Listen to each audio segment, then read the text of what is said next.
Сайн байцгаана уу эрхэм хүндэт сонсогчдоо. Монгол бахархал түүх соёл уламжлалын нэвтрүүлгээ ажлын өдрүүдэд хүлээн авч сонсоорой.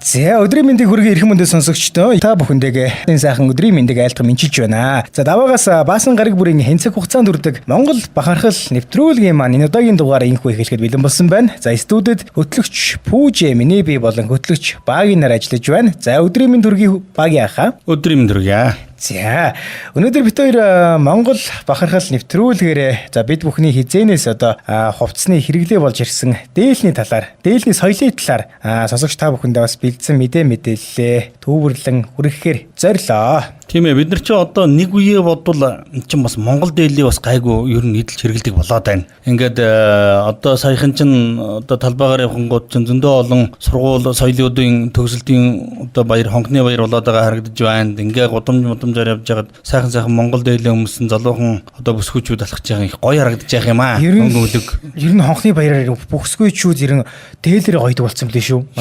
Манай үе охтууд тэгэд ганц одоо баяр гэхгүйгээр ингээд автобусны буудлын дээр ч гэсэн үе ингээд гоё дээлтэй сосж байгаа юм. Ялангуяа эмэгтэйчүүд их өмсөж байна. Цаанаасаа гоё харагдаад байна. Тийм. Тэгээд одоо би бодож байгаа энэ Монгол дээлний талаар нэг ярий да. Ямар хөө юу болсны яас ийсэн гэл ингээл яг. Одоо Монгол дээл чинь бүр өсрөнгөө хөгжөөд бүр гоё.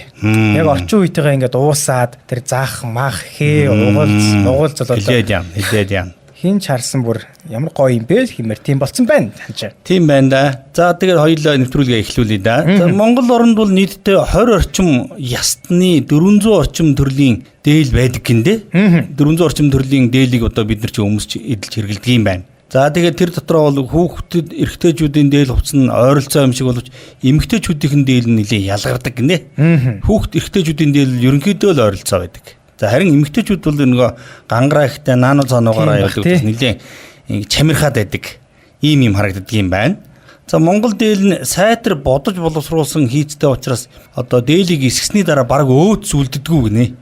За тийм манай ээж одоо залуудаа бол дээл эсгдэг байсан. Дээл хийдэг л дээ. Тэгэл нэг яриад байхтал одоо хүүхдэл ээжтэй би одоо 4 м давуу аваад одоо тэгэл амар ингээл нөгөө зураал нөгөө савангаар зурдаг штэ чи санаж байна те. Тэгэл ингээл зөрүүлээл ингийн зөрүүлээд яасан ийсэн ямар юм яагаад игээд гэл ингээл эсгүүр тавина гэ. Тэгэл ерөөсөө өөц гарахгүй төлөөл одоо үзээд байдаг байсан. Тэгээд тэр их миний толгойд их бууж үлдэж дээ. Тий. Нилийн нарийн юм болдог байсан юм шиг байна. Нилийн нарийн тэр товч шилб нөгөө нэг боох ч бас нилийн нарийн шилб зангидах тэгэл нөгөө яасан хийсэн гэл нэг юм болдог шүү дээ. Тэгэхээр 3 хэмжин гээл ингэ явдаг шүү дээ. Тэгээд нөгөө нэг үстэй торгон дээл мэл чинь бүр их ажиллагаатай нөгөө нэг хурганы арьсан дотортой дээл мэл чинь хурганы арьсаа элдэн тэгээ дараа тэгэн. Тэр бол найгу миний талд буухчихгүй юм байна. За тэгээд Монгол үндэсний хувцснууд нь дотор өөр гэсэн бэлэгдэлтэй байдаг гинэ. За тэгээд үүнд мандах төрийн малгай хэмээн одоо хувц шулуун харилтгүн одоо утга бэлэгдсэн шовгор оройтой малгайгаар одоо хүний биеийг ёстой төртөө мандан бадарч явахыг бэлэгдсэн байт юм байна. За тэгээд тэгш төрийн дээл гэж одоо хэмээхийн учир нь хүний биеийг төв шулуун тэгш намтай байхыг өрөөж одоо ийхүү нэрлсэн байт юм байна. За тэгээд бүтэх төрийн бүс гэдэг нь одоо задгай тасархайг одоо бэхлэн батжуулах сарнсныг эвлүүлэхийн утгатай. За хан төрийн хантаац гэдэг нь одоо альва хүндэтгэл ёслол заавал өмсөх төр улсын иргэн эрэм хүн мөн гэдгийг баталгаан тул одоо энэ хувцсыг төр улсын өмсгөл хэмээж одоо бэлэгддэм байна. За тэгээд түших төрийн гутал гэж одоо хүний биеийн тулгуур болсон хөлийн өмсгөл тулж түших бат суурьтай явахыг бэлэгдэн гэж нэрлэдэм байна. Тийм шүү. За тэгээд энэ дээр би бас нэг зүйлийг онцлмоор байгаа юм. За бид нэр бол одоо ингээд за дээлээ өмсдгүү маа гэхэд одоо бид нар чинь нэг өмд өмсөөл, футбол өмсөөл, цам цөмсөөлөө штэ. Гэтэ энийг бид нар өөртөө хийдгүү байхгүй юу? Гэртээ. Гэтэл одоо манай одоо өвөг дээдс маань, буурлууд маань Монгол хувцас бол бүгдээрээ өөртөө хийгээд өмсчихдээ байсан. Тийш тий. Бүгд бодоо малгайгаа хийгээд өмсч чинь. Өнгөн лоозоо сайхан стан үнэн сүртэй баавартаа хийгээд өмсч чинь. Монгол дээлээ хийгээд өмсч. Тэр үед хаадууд хийлэгдэг байсан баг тий. За ёстой баг хаадууд ноёдууд хийлэгдэг байсан баг. Хаадууд нь бол яг л өөрөө Тэрлэг гэдэг шүү дээ. Тийм тэрлэг нэгэн тэрлэг тий. Тэгэл тэрлэгээ хөдрөн гэл ингээ ярьдаг да. Тэгж ярьдаг байсан тий. Тэгэхээр бодохоор бол бид нар чинь бас одоо бол ер нь нарийн ярил бид нар чинь бас яг залхууд болцсон. А гэтэл тэр үед бол бид нар чи ер нь хүнээс юм гуйхааргүй л одоо бүгдийг өөрөө цаашдаа даава материалын дээр тэгээд ер нь өөрөө хийгээл өмсдөг. Хинээс ч гуйдгүй байлаа шүү. Хүнд торг даава бэлэглэн бүс даава бэлэглэн гэдэг чинь баг амар том бэлэг байсан. Тэгэлгүй яв дээлийн өнгө бэлэглэн гэж ярьдаг байлаа шүү тэр үед. Дээлийн өнгө бэлэглэн гэдэг чинь. Тийм. За тэгээд яг халах хэрэгтэйчүүд бол баруун гар тал руугаа давчилдаг. За энийг бол мэдэнтэй ингээ баруун талдаа давчилдаг. За дан хэмжээр бүхий 450 ингэртэй байдаг. За ингээд ингэр нь дээлийн ингэр бол ингээ дөрвөлжин байдаг шүү дээ. За босоо захтай цэнхэр өнгийн доторх бүхий одоо нудрахтай. Энэ нудрахын дотор тал нь цэнхэр өнгөтэй байдаг байсан юм байна л да. Дээр үед. Нэгдсэн л одоо өнгөтэй л байдаг гэж. Би бол одоо тэрийг сайн мэдэхгүй одоо нудрагны өнгө нь янз янз л байдаг гэж бодоод байсан чи үгүй юм байна. За одоо бол янз янзаараа одоо бол өнгөрөө солонгоруулна шүү дээ. Одоо тэгээд янз янзаар нь тийм ээ. За өргөн урт ханцуутай байсан байна. За арын хормоо урт хормоноос арай элбэг тийм дээлэг өмсдөг байсан гэж байгаа байхгүй юу. Хэр сонирн богоос одоо ингээд артлын хормон арай урт, уртлын хормон арай богино тийм дээл өмсдөг байсан юм шиг. Тэр артлын хормон уртад нь би одоо бодохдоо ингэж л бодох юм. Орин дээр суухаар нөгөө нэг жиргэлж одоо жиргэл зургашаа гаргаж тэгвэл богинохон хормоч нөө дээш ингэ сөхөгдөөд байдаг тийм ээ. Хэцүү талтай байдаг. Тэгэж бодож бас болох юм байна. Морь унахаар дээлтэй мортохоор яг жаргал тэгээд идэм юм аа. Тэгдэм. Тэгэл юу байдаггүй юу. Тэгээд урт байсан байж болох юм бас. За тэгээд Монгол дээлний түүх гэж нэг юм уншлаа. За хүн төрөлхтний соёл иргэншилд Монгол угсаатны одоо оруулсан үнэт зүйлсийн нэг бол одоо яахын аргагүй Монгол хувцсны соёл одоо мөнөөс өмнө. За энэ соёл Монгол угсаатны Төв Азийн өндөрлөг дээр үүссэн бүрлдэж эхэлсэн олон мянган жилийн тэртегээс улбаатай бөгөөд за манай эртний өмнөх 2 дугаар зуунаас төр улсаа байгуулсан хүчирхэгжин мандсан хүннүү гүрний үед одоо Монгол үндэсний хувцсны нийтлэг шинж төрөх цэгцэрч за бүрлдсэнийг бол судалгаа шинжилгээний үр дүн харуулж байд юм байна. За тэгээ Монгол үндэсний хувцс нь манай орны цагуурын нөхцөл болон дөрвөн үйлрлийн байдал зохицсон 4 цагийн гол хувцс болох дээл гэж яддаг юм ш. 4 үйлрэлээр тааруулж хүннүү гүрний үеэс дээлний хувцсны нийтлэг шинжийг бол олж үйсэн байт юм. Урт хормоотой, дэрвгэр хормоотой тэгээд ийм зах нь ийм одоогийнхоор нэг лам маягийн дүү захтай тийм хүннүү дээлчин байдаг ч ингээд ийм нарийн жавхгар тэгээд ингээд хормооны дэрвгэр тийм одоо лам захал юм л да. Одооныхоор бол гэтээ ингээд харахаар бол надад одоо нэг тийм бүжгийн хувцс шиг санагддаг тийм тэр дээл бол тийм нэг ингээд гоё бүжигчд өмсөө явж явах гоё ингээд байгаад. Гэтэл одоо чи боддоо тийм гоё одоогийнхоор чи бидний нүдэнд тэр бол их дэгжин харагдаад ингээд баг бүжгийн урлагийн хүний хувцс харагдаад байгаа. Гэтэл тэр энэ дээлчин бол 2000 жилийн өмнө тэр хүннүү гүрний үед өөр одоо энгийн одоо хүмүүсийн дээл байсан гэж бодохоор тэрийн хүмүүс их ханган байжээ гэж бодогдсон шүү дээ тий. Загварлаг хийсэн байна. Загварлаг хийсэн. Март ер нь их гоё байсан баха. Ингээд бүгдээрээ тийм дээл өмцөөл ингээд хормон дэрвэл ингээд за тэгэл бид нар чинь нөгөө ингээд хээр гадаа суугаад сайхан бүжгэлээ дуулаад ингээд нөгөө нэг бие биелгээ маягийн зүйлээ хийгээл ингээд явах юм бол бас гоё л харагддаг байсан бах тааж бодогддөө шүү. Тийм бах. За тэгээд Монгол дээлний хувцсны хөгжил нь түүхэн замналаас одоо товч дурдвал монголчуудын хувцсны нэн эртний дурсгал нь одоо шин чулуун зэвсгийн үе. За тэгээд хүрэл төмрийн үеийн судлалын олдвороос мэдэгдэх бөгөөд за угсаатны өвөрмөц янз маягийг одоо олсон манай эртний өмнөх цагийн Монгол овогтны өвөг дээдэс болох хүннүү нарын үед одоо хамаарагддаг. За хүннүү нарын хувцас Монгол орны эрс тэрс уур амьсгал зогтсон мал аж ахуй эрхлэж нүүдлэн аж төрдөг нөхцөлтэй ихэд уялдсан хэлбэр маягтай байсан. За тэгээд хүннүү нарын хувцсны зүйлс Монгол газар бүхий хүннүүгийн бушнаас одоо биетээр олдсон байдаг. Тийм шүү дээ. Тэр нэг бараг бүтнээрээ тэр дээл тэр хүннүүгийн бушнаас олдсон гэдэг. Жаахан тэр хормон хэсгээрээ жаахан ингээд идэгдсэн. Гэтэ бараг л ерөөсө бүтэн дээл байсан шүү дээ. Яг л одоо бидний нэг өмсөд байгаа хүннүүгийн бараг нэг бүжгийн дээл шиг тийм дээл. Ерөөсөө тийм л дээл байсан. За тэрхүү сонио дурсгалыг заяа. Агуулсан буш нь одоо Төв аймгийн Баян Чандман сумын нутагт байгаа ноён уулын буш юм байна. За тийм баха. Ноён уулнаас олдсон гэдээ би нэр Монголын үндэсний телевизээр үзчихсэн санагдчих. За тэгээ эндээс олдсон хувцсны зүйл хүннүү нарын хувцсны байдал төлбөрийг одоо харуулж байдаг юм байна.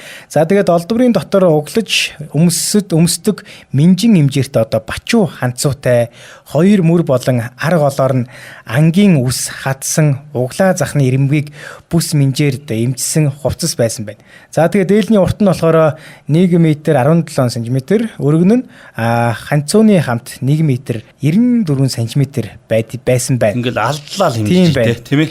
За би энэ дээлийг буу удагны юм уу язгууртны өмсдөг хувцас байсан байх гэж судлаачд бол үтсэн биш үү. За. Харсан тэр дээлийг би одоо юугаар гарч ирсэн. Бас тэр нэг хүнүүгийн үеийн буушнаас илүү нөгөө нэг эмэгтэй хүний гутал олсон чи яг нэг Adidas шиг 300-аас та тэр бас магцсан юм аа. Үнэн бас л гэдэг бараг л тэр пүү царагдаад байгаа байхгүй наа. Миний үдэнд бол тий хийцэн байж магадгүй шүү дээ. Хийм үгүйсгэн. Тэгэл тэр үедээ бас чамин байсан байгаа байхгүй. Тэр үедээ Adidas пүү зөмсөөл явжсэн гэсэн үг шүү дээ. Арьсаар хийсэн. Тэр үеэс зохиогоод Adidas тэрийг хараад хуулаад. Тэгэл одоо явсан чинь ер нь бол шин юм гэдэг чинь мартагдсан хуучин юм хэлдэг гэж байгаа байхгүй бүжээ. Тэгэхээр бол энэ бол биднээс хуусан болж таарах гэдэг байхгүй. Бид нар чи 2000 жилийн өмнө Adidas өмсөл гүйжсэн л болж таарад байгаа байхгүй. Тийм л байна. За тэгээд Монгол дээлний төрлүүд гэж одоо зөндөө олон төрөл өнөө. За үүнд бол одоо халах дээл гэж байна. За тийм байсан. Дөрвөд дээл гэж байна. Бурайд дээл гэж байна. Баяд дээл гэж байна. Ер нь бол бүгдийг нь харж исэн бах тий та. Харж исэн. Бурайд дээл нэг иймэрхүү, баяд дээл нэг иймэрхүү. За тэгээд урeenхаа дээл гэж байна. Дарганг дээл гэж байна. Загчин дээл гэж байна.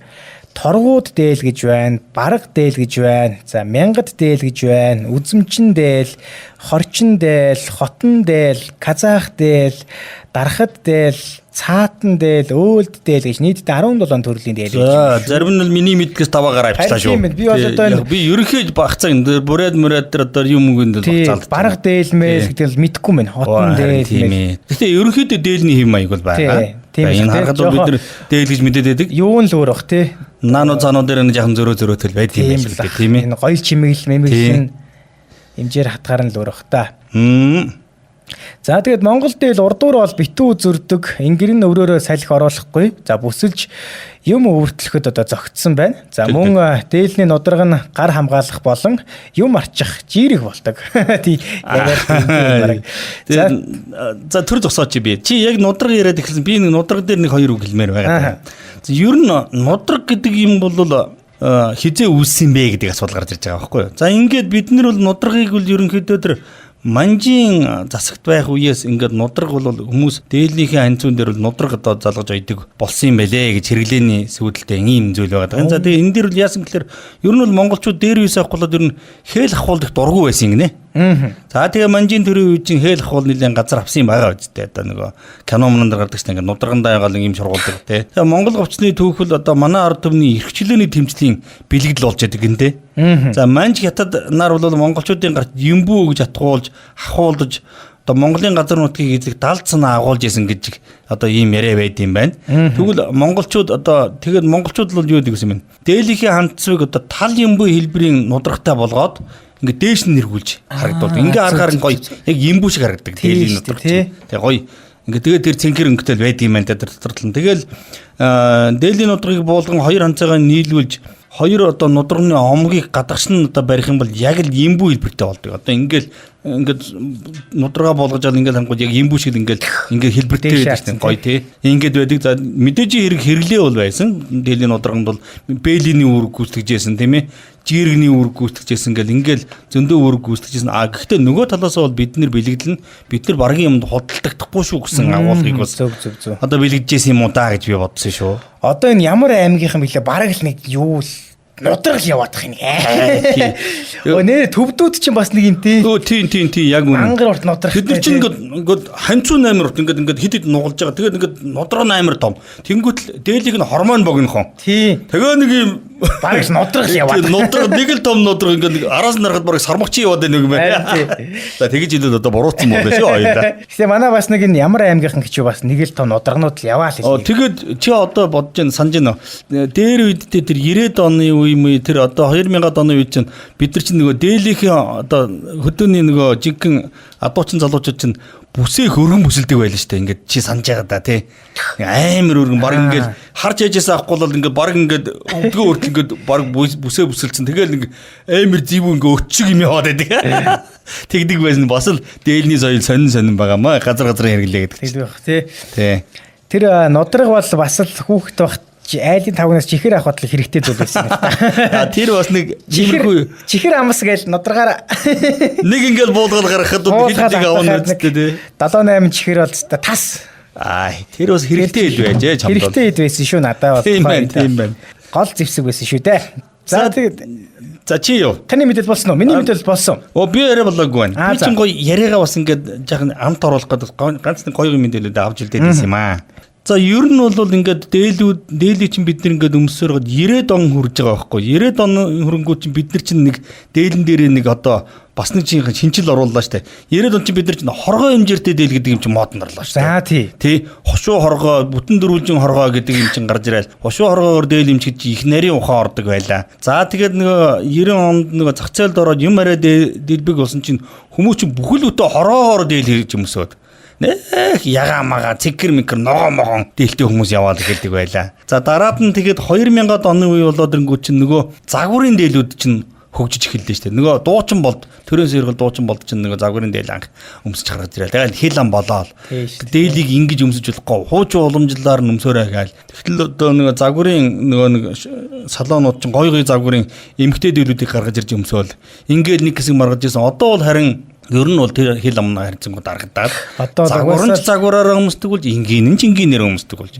Тэн дээр нэг хүмүүс имзэглээд байдаг гайгүй болцсон юм уу та. Тий. Одоо уусаа бүгд орчин үеэд дагаад загвараа дагаад явна шүү дээ. Ховсаал өөрчлөлтөө тий. Гэхдээ манай Монгол дээлийг ингээд тэр одоо тэр нэг дэлхийн мисцийн тэмцээн дээр манай ингээд Монгол хүүхнүүд чинь одоо мисүүд чинь дээлээ ингээд өмсөөл тэргээл алхаж байгаа нь бол бас нэг арай л нэг хаад ноёч байгаа маа. Бас нэг үнэн тансаглал байга харагддээ шүү надад бол. Тэгдэг яах ч ярихгүй.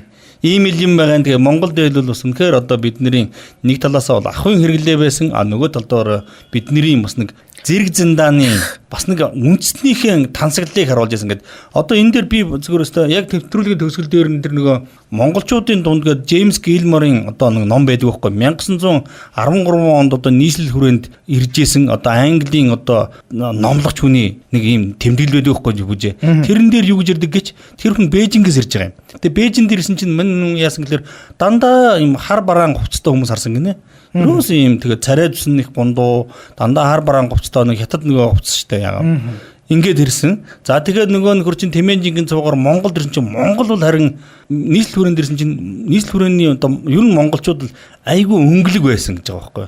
Тэгээ ялангуяа ихтэйцийн хувцас бол үнэхээр нүд алдан бүр ингээд одоо яалч нүд ундаг тийм гоё хувцснууд байсан. Монгол хувцас бол үнэхээр тансаг юм а гэж тэр Джеймс Гилмор гоё бол өөрийнхөө тэмдэглэл бичүүлдээсэн байдаг шүү. Тийм. Ийм байгаа шүү. Зөв. За та биднээс нэг асуулт асуучих юм. Хариулж чадах юм болоо да. За асууя. Нэхий Тибетчин богийн гişүү. Нэхий дээл нь хідэн нэхий орд гэж бодож байна та. За нэхий дээлэнд бол ер нь ойролцоогоор 8 орчим хоньны нэхий ордын. Яг хоньны нэхийгээрээ бол. За харин хурган дээлэнд бол ер нь за эмэгтэй хурган дээлэнд бол нэг 27-8 хурганы айраас ороод байдаг. Эрэгтэй дээлэнд бол 30 32 за бүр том хүнд бол нэг 34 хурганы айраас ордог. Тэгж л ордог байсан юм да. Гэж ярьдаг байсан юм да. Хурганы айрсан дээл бол их гоёо тэрсгс өргөн дээл эднэр чинь бол жимгэр байдаг. Нэх гоё. Тэгээд их танс харагдаг. Ингээ нөгөө юу нэг чи санаж ингээд имжээрийнхээ ингээ үзүүрээр тэр үснийх нь үзүүр гарч ирээд тэгэхээр их тансаг харагдуулдаг. Цагаан гарч байлаа штэ. Тийм. Би тэрэнд их дуртай. Одоогоор би тийм дээлэнд харахаар нэг сайхан сан. Арай нэг тансаг харагддаг шүү. Намайг дээл хийдэг байхад 32 автлаа. Хөөе, чамаг дээл өгд юм багтаа гэж бодлоо штэ. За тэгээд өнөөдрийн Монгол бахархал нэвтрүүлгийн маань сэдв Монгол дээлний соёлын талаар бит хоёр багхан зэрэг мэдээллийг бэлтгэн та бүхэндээ хүргэлээ. Тэгээд за гоё мэдээлэл төрсөн баг яхта баярлаа. За баярлаа бүжээ. За баярлаа сонсогчдоо өдрийг хайдахтай сайхан өнгөрүүлцгээе.